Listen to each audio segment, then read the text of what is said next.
Hi friends, this is சும்மா. இன்றைக்கி நம்ம சேனலில் வந்து பார்த்திங்கன்னா பிறவியலை யாற்றினீர் புகுதாதே அப்படிங்கிற அந்த திருப்புகளோட தொடர்ச்சி தான் இன்றைக்கும் பார்க்க போகிறோம். ஸோ வாங்க ஃப்ரெண்ட்ஸ், லேட் பண்ணாமல் நம்ம டைரெக்டாக எப்போ போல் டாபிக்குள்ளே போயிடலாம். இன்றைக்கி நம்ம ஸ்டார்ட் பண்ண போகிற திருப்புகளுடைய வரி என்ன அப்படின்னா, அறிவுளவறிவார் குணக்கடலோனே. ஓகேங்களா, இந்த வரியோடு தான் இந்த திருப்புகள் வந்து இன்றைக்கி நான் ஸ்டார்ட் பண்ணுறேன். ஸோ இதுக்கு என்ன அர்த்தம் அப்படின்னா, அறிவுளறிவார் குணக்கடலோனே அப்படின்னா, இறைவர் அப்படிங்கிறவர் வந்து பார்த்திங்கன்னா அறிவின் வடிவம் அப்படிங்கிறதுங்கிறது இறைவர். ஸோ அதை வந்து நம்ம எப்படிலாம் சொல்லலாம் அப்படின்னா, அறிவே சிவமயமாக அமர்ந்திருப்பவரே அப்படிங்கிற அந்த வரியின் மூலிமா இறைவர் வந்து அறிவின் வடிவம் அப்படின்னு நம்ம தெரிஞ்சுக்கலாம். இந்த வரி வந்து பார்த்திங்கன்னா திருமந்திரம்.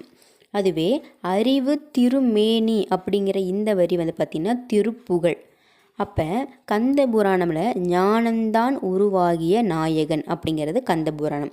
ஸோ இறைவர் அப்படிங்கிறவ அறிவினுடைய வடிவம் அப்படிங்கிறத நம்ம எந்தெந்த மாதிரியெல்லாம் நம்ம வந்து திருப்புகழ் மூலிமா, கந்த புராணத்தின் மூலிமா, திருமந்திரத்தின் மூலிமா நம்ம வந்து எளிமையாக மக்களுக்கு புரிய வைக்க முடியும் அப்படிங்கிறதுக்காக தான் இந்த அறிவே சிவமயமாக அமர்ந்திருப்பவரே, அறிவு திருமேனி, ஞானந்தான் உருவாகிய நாயகன் அப்படிங்கிற ஒரு சில தமிழ் வரிகள்லாம் வந்து தமிழ் புலவர்கள் சொல்லியிருக்காங்க.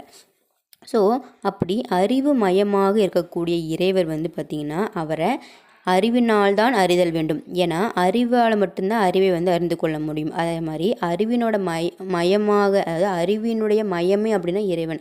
அப்படிப்பட்டவரை வந்து நம்ம அறிவினால்தான் அறிய முடியும். இந்த இடத்துல அறிவு அப்படிங்கிறது படிப்பறிவா அப்படின்னு கேட்டிங்கன்னா, அனுபவ அறிவு அப்படின்னு கேட்டிங்கன்னா கிடையாது. இந்த இடத்துல அறிவு அப்படிங்கிறது இப்போது நம்ம உலகத்தை வந்து அறிந்து கொள்வதற்காக உதவக்கூடிய அறிவு இல்லை. இது சுட்டி அறிகின்ற அறிவு. அது என்ன சுட்டி அறிகின்ற அறிவு அப்படின்னா, அறிவிக்க அறிகின்ற அறிவு. எதை அறிவுக்கு அறிகின்ற அறிவு? தடைப்படுகின்ற அறிவு. அதாவது மற்ற கல்வியினாலேயோ நம்முடைய வாழ்க்கையின் அனுபவத்தினாலேயோ வரக்கூடிய இறை அறிவு அப்படின்னா இது இல்லை.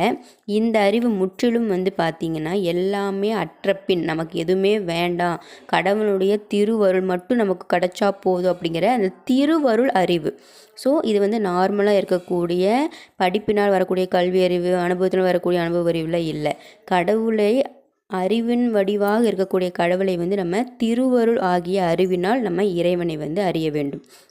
ஸோ அப்படிப்பட்ட இறைவனுக்கு வந்து பார்த்திங்கன்னா மொத்தம் அருட்குணங்கள் 8. அது என்ன அருட்குணங்கள் அப்படிங்கன்னா நிறைய இருக்குது. நான் வந்து நேற்று வந்து பார்த்திங்கன்னா கடவுள் வந்து பார்த்திங்கன்னா தன்மையை சொல்லியிருந்தேன். கடவுளுக்கு என்னென்ன தன்மையெல்லாம் இருக்குது அப்படின்னு. இன்றைக்கி வந்து பார்த்திங்கன்னா கடவுளுக்கு வந்து பார்த்திங்கன்னா என்னென்ன குணங்கள் இருக்குதுன்னு நான் சொல்ல போகிறேன். மொத்தம் வந்து பார்த்திங்கன்னா கடவுளுக்கு வந்து அருட்குணங்கள் இருக்கின்றது. ஆனால் சாதாரணமாக இருக்கக்கூடிய நம்மளை மாதிரி இருக்க ஆன்மாக்களுக்கு இருக்கக்கூடிய குணங்கள் வந்து பார்த்திங்கன்னா 3. ஸோ நமக்கு இருக்கக்கூடிய குணங்கள் ஃபஸ்ட்டு என்னென்னு பார்த்துக்கலாம். நான்